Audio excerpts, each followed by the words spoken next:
Kabanata 20. At nangyari, sa isa sa mga araw, samantalang tinuturuan niya ang bayan sa templo at ipinangangaral ang ebanghelyo, na nagsilapit sa kanya ang mga saserdote at ang mga eskriba pati ng matatanda, at sila'y nangagsalita na nangagsasabi sa kanya, "Sabihin mo sa amin, sa anong kapamahalaan ginagawa mo ang mga bagay na ito? O sino ang nagbigay sa iyo ng kapamahalaang ito?" At siya'y sumagot at sinabi sa kanila, "Tatanungin ko naman kayo ng isang tanong, at sabihin ninyo sa akin, ang bautismo ni Juan ay mula baga sa langit o sa mga tao?" At sila'y nangagkatwiranan na nangagsasabi, "Kung sabihin natin, mula sa langit," ay sasabihin niya, "Bakit hindi ninyo siya pinaniwalaan?" Datapwat, kung sabihin natin, mula sa mga tao, ay babatuhin tayo ng buong bayan, sapagkat sila'y nanganiniwala na si Juan ay propeta. At sila'y nagsisagot na hindi nila nalalaman kung saan mula. At sinabi sa kanila ni Jesus, "Hindi ko rin naman sasabihin sa inyo kung sa anong kapamahalaan ginagawa ko ang mga bagay na ito." At siya ay nagpasimula magsabi sa bayan ng talinhagang ito. Nagtanim ang isang tao ng isang ubasan at ipinagkatiwala sa mga magsasaka at napasa ibang lupain na mahabang panahon. At sa kapanahunan ay nagsugo siya ng isang alipin sa mga magsasaka upang siya'y bigyan ng bunga ng ubas. Datapwat, hinampas siya ng mga magsasaka at pinauwing walang dala. At nagsugo pa siya ng ibang alipin at ito na may kanilang hinampas at inalimura at pinauwing walang dala. At nagsugo pa siya ng ikatlo at kanila ring sinugatan ito at pinalayas.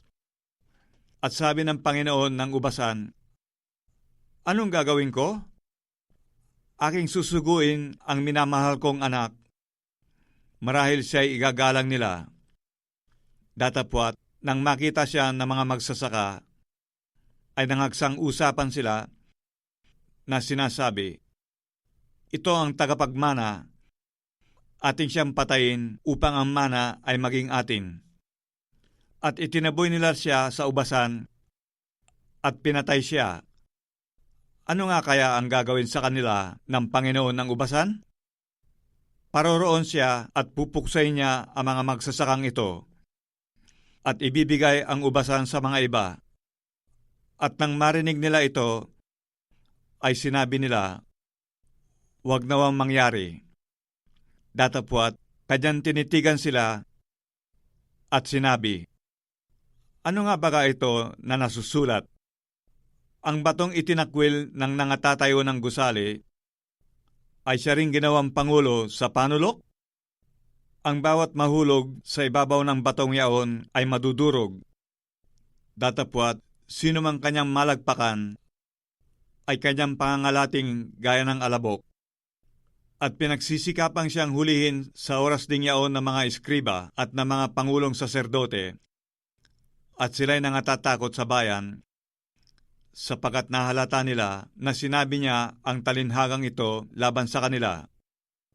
At siya'y inaabangan nila, at sila'y nangagsugo ng mga tiktik na nangagpakunwaring mga matuwid upang siya'y mahuli sa kanyang salita, na siya'y maibigay sa pamiminuno at sa kapamahalaan ng gobernador.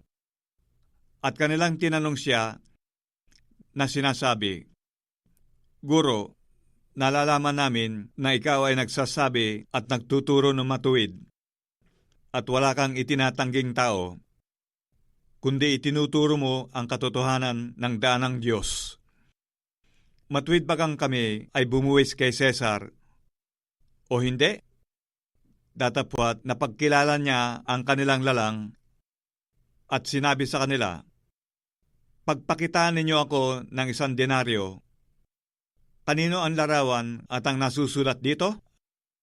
At sinabi nila, kay Cesar. At sinabi niya sa kanila, kung gayoy, ibigay ninyo kay Cesar ang kay Cesar, at ang sa Diyos ang sa Diyos. At sila hindi nakahuli sa kanyang mga pananalita sa harap ng bayan. At sila'y nangangilalas sa kanyang sagot, at hindi nangagsiimik.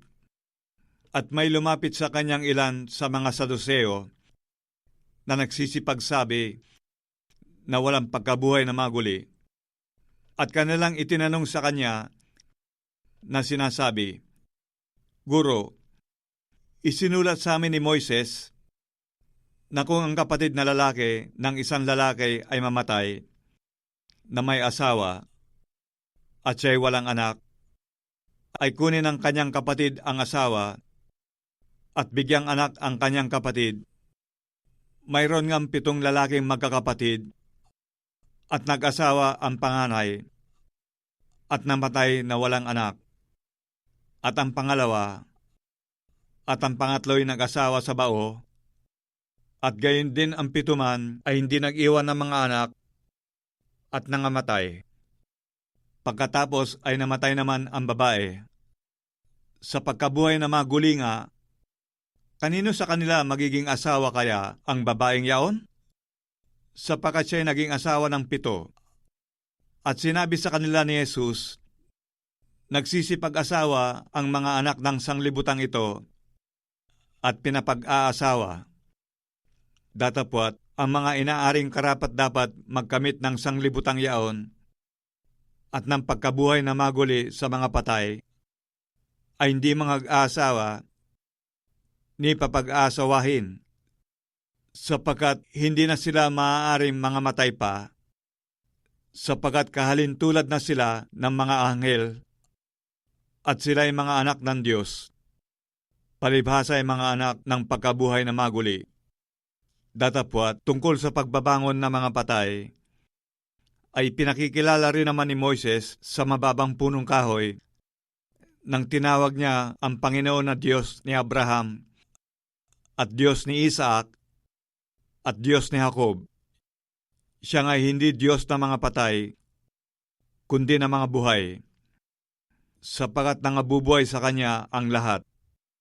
At pagsagot ng ilan sa mga eskriba ay nangagsabi, Guro, mabuti ang pagkasabi mo, sapagkat hindi na nga sila nangahas tumanong pa sa Kanya ng anuman tanong.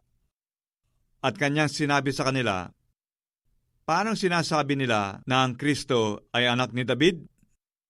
Sapagkat si David din ang nagsasabi sa aklat ng mga awit, sinabi ng Panginoon sa aking Panginoon, maupo ka sa aking kanan, hanggang sa gawin ko ang iyong mga kaaway na tungtungan ng iyong mga paa. Dahil dito, tinatawag siyang Panginoon ni David, at paanong siya ay anak niya? At sinabi niya sa kanyang mga alagad, na naririnig ng buong bayan, mag-ingat kayo sa mga eskriba na ibig magsilakad na may mahabang damit, at iniibig nila ang sila'y pagpuyagan sa mga pamilihan at ang mga pangulong upuan sa mga sinagoga at ang mga pangulong dako sa mga pigingan na sinasakmal nila ang mga bahay ng mga babaeng bao at sa pagpakunwaring banal ay nanalangin ng mahaba. Ang mga ito'y tatanggap ng lalong malaking kahatulan.